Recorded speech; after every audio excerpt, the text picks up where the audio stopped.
روایت کیا ہے حضرت بریدہ رضی اللہ تعالیٰ عنہ اپنے باپ سے روایت کرتے اور وہ حضور سے روایت کرتے۔ حضور علیہ السلام نے ارشاد فرمایا ان العہد الذی بیننا و بینہم الصلاۃ فمن ترکھا فقد کفر، کہ ہمارے اور ان لوگوں کے درمیان جو معاہدہ ہے وہ نماز کا ہے، جس نے نماز کو چھوڑ دیا اس نے کفر کی، یعنی ہمارا اور ان کا پھر معاہدہ باقی نہیں رہا۔ حضرت امام بخاری نے روایت نقل کی ہے، حضور نے ارشاد فرمایا من ترک الصلاۃ العصر فقد حبط اعمالہ، جس نے عصر کی نماز چھوڑی اللہ اس کے سارے عمل برباد کر دیتا۔ حضرت ابو ہریرہ رضی اللہ تعالی عنہ سے روایت ہے جس کو امام ابن ماجہ نے اور امام نسائی کا روایت، وہ حضور سے روایت، بڑی مشہور روایت ہے۔ حضور نے ارشاد فرمایا ان اول ما یحاسب به العبد بصلاته فان صلحت فقد افلح وانجح وان فسدت فقد خاب وخسر، فرمایا قیامت کے دن بندے سے سب سے پہلا حساب نماز کا ہے، اگر اس کی نماز ٹھیک ہو گئی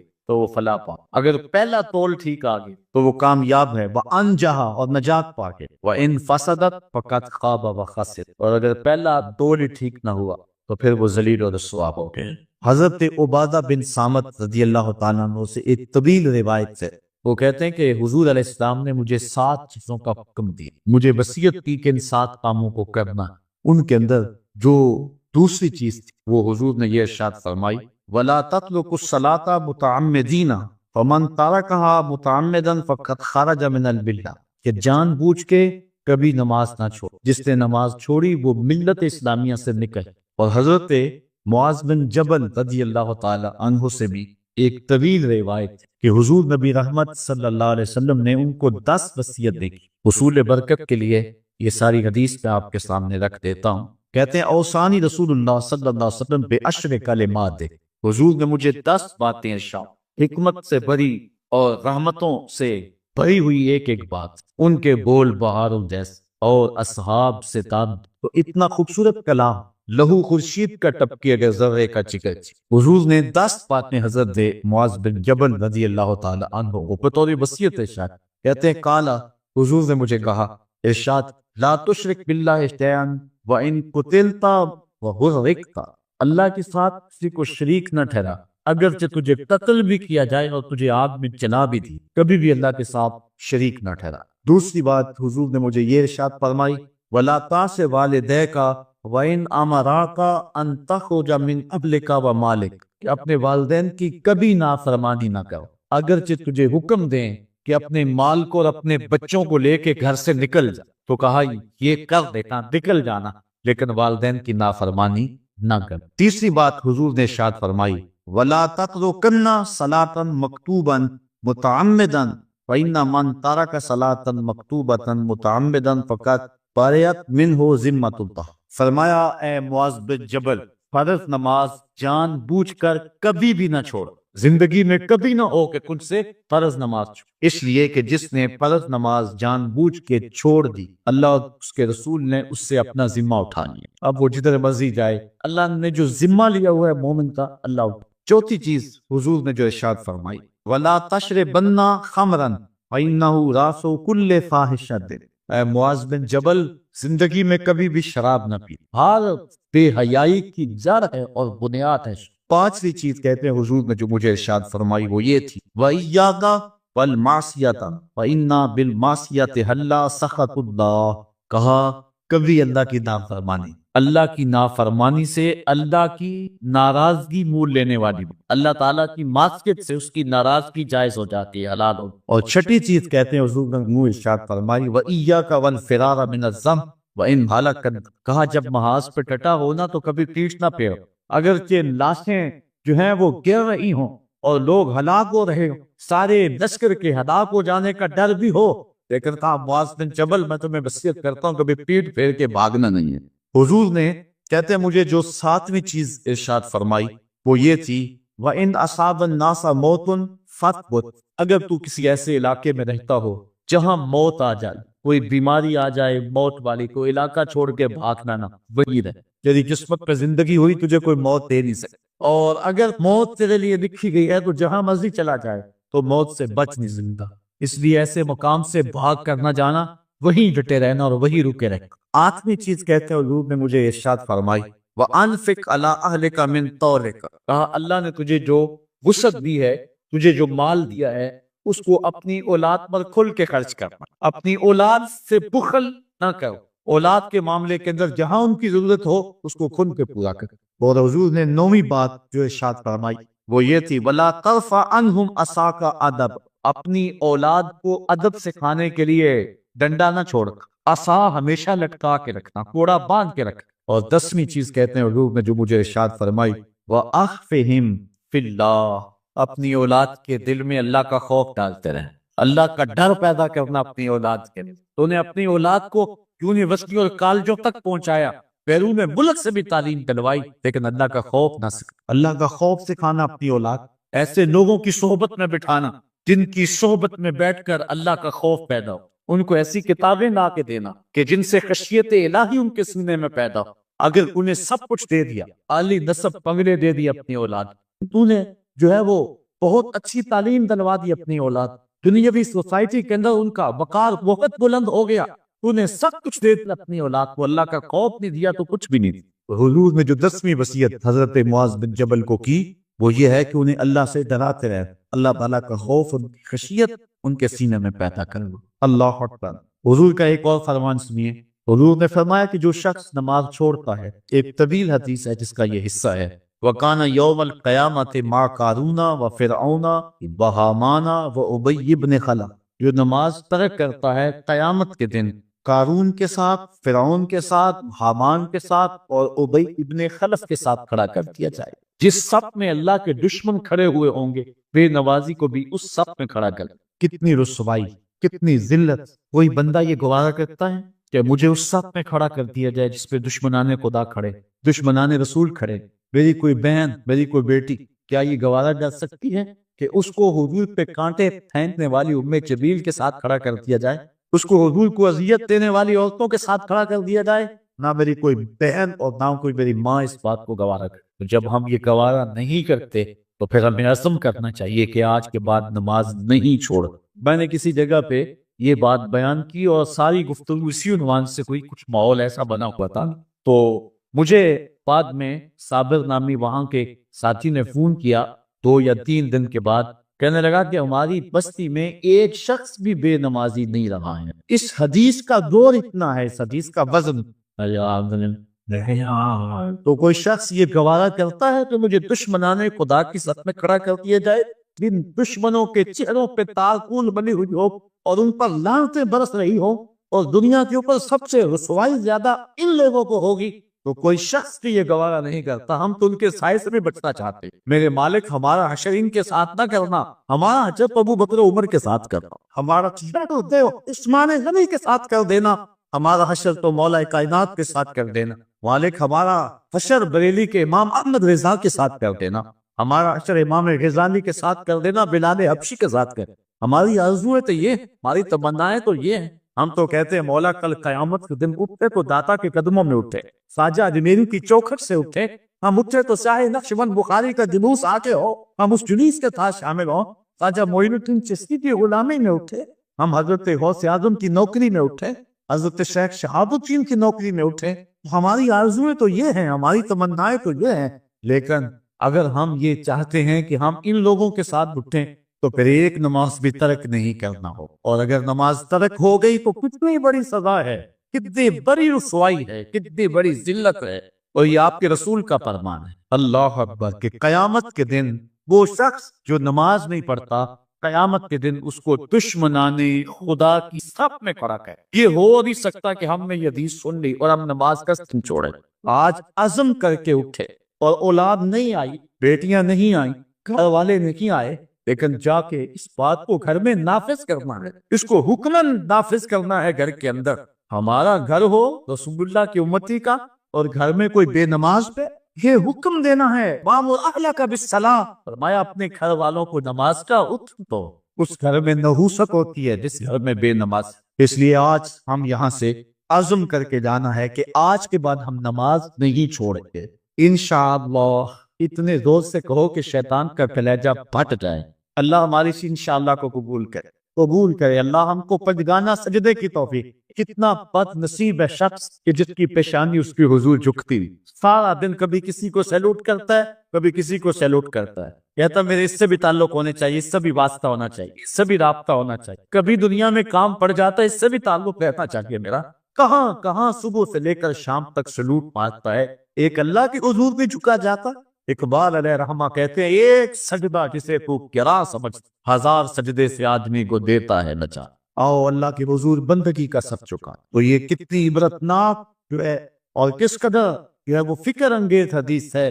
وَقَانَ يَوْمَ الْقِيَامَةِ مَعَ قَارُونَ وَفِرْعَوْنَ وَحَامَانَ وَأُبَيِّ بْنِ أَبِي خَلْفَ، وہ شخص ان بد نصیب لوگوں کے ساتھ کھڑا ہوگا جس کو نماز کی توفیق نہیں۔ آپ نے حدیث علماء سے بارہا سنی، حدیث طبیب ہے، آقا کریم معراج کی رات گئے تو وہاں مختلف لوگوں کو مختلف عذابوں میں مبتلا تھے، کسی کی انتڑیاں کٹ کٹ کے گر رہی، کسی کا منہ چیرا جا، کسی کی زبان لوہے کینچیوں سے کاٹی جا، کسی پر کھولتا ہوا پانی ڈالا جا، کوئی جو ہے وہ سران والا گوشت کھا، کسی کے جسم میں لوہے کی میخیں ٹھونکی جا رہی۔ لیکن ایک قوم کو حضور نے دیکھا، ایک بھاری پتھر سے ان کا سر کچلا اور پتھر کے واپس آنے تک دوبارہ صحیح ہو جاتا ہے، پھر کچلا۔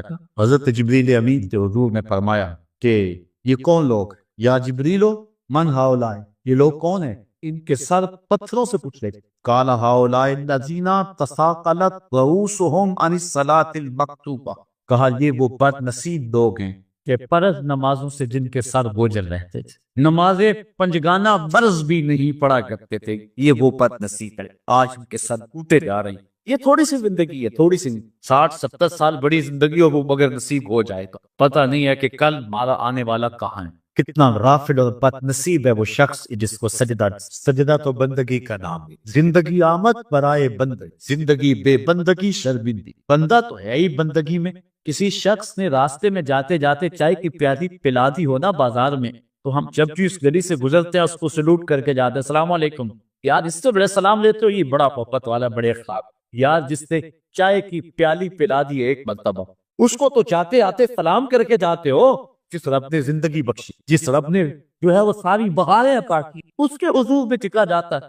کتنا متکبر شخص ہے جو اللہ اکبر کہا، یہ وہ بد نصیب لوگ ہیں فرض نمازوں سے جن کے ساتھ بوجھ بہا کر۔ اللہ اکبر۔ حضور نبی رحمت صلی اللہ علیہ وآلہ وسلم نے ارشاد فرمایا، نماز چھوڑنا تو خیر بہت بری بات ہے، جو شخص نماز پڑھتے ہیں لیکن جماعت سے نہیں، فرمایا میرا جی چاہتا ہے کہ اپنی جگہ کسی اور کو کھڑا کر، اور جوانوں کا ایک گروہ ساتھ، اور جو لوگ مسجد میں نماز پڑھنا نہیں آتے ان کے گھروں کو آگ لگا دو۔ رحمت للعالمین آقا فرما رہے ہیں کہ ان کے گھروں کو آگ لگا دو۔ کتنا غصہ ہے ان لوگوں پر کہ جو مسجد میں آ کر نماز نہیں پڑھتے، اور جو پڑھتے ہی نہیں، اس دور میں تو کوئی تھا ہی نہیں کہ مومن اور نماز نہ پڑھتا ہو۔ اللہ اکبر۔ تو مومن نماز ہی پڑھتے تھے، تو اگر کسی سے گھر میں نماز پڑھی گئی تو فرمان میرا جی چاہتا ہے۔ آج نماز تو نماز رہی، ہم کو تو جمعہ بھی نصیب نہیں۔ اتنے لوگ ہیں کہ جو پابندی کے ساتھ نماز جمعہ بھی نہیں پڑھتے۔ حضور کا ایک فرمان سن، آقا کریم نے ارشاد فرمایا، من ترک الجمعۃ ثلاث جمع متوالیات فقط نبذ الاسلام وراء ظہرہ، جس نے بغیر کسی عذر کے 3 جمعے چھوڑ دی، اس نے اسلام کو اپنی پشت کے پیچھے ڈالا، اس نے پرواہ ہی نہیں کیا۔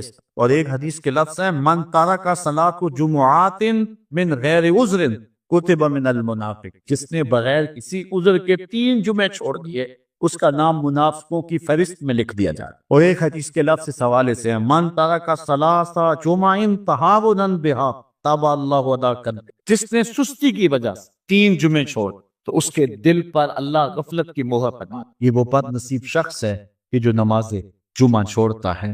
حضرت ابن حجر نے الزواجر کے اندر ایک روایت لکھی، وہ فرماتے ہیں جو شخص نماز ترک کرتا ہے اس کو بہت ساری رسوائیاں، وقت اتنا قریب نہیں ہے کہ ایک ایک چیز کو تفصیل سے بیان کرو۔ وہ کہتے ہیں پہلی بات تو یہ ہے کہ اس کی عمر میں برکت اٹھا لی، دوسری بات اس کے چہرے سے صالحین کا نور اتار دیا جائے، تیسری بات وہ کوئی بھی عمل کرے اس کا ثواب دی، یہ دنیا پر اس کو سزا، چوتھی سزا دنیا پر اس کو یہ ملتی ہے اس کی دعائیں قبول نہیں ہو، اور 5ویں سزا اس کے لیے یہ ہے کہ اس کے لیے جو نیک لوگ دعا کرتے ہیں ان دعاؤں کا حصہ اسے دی۔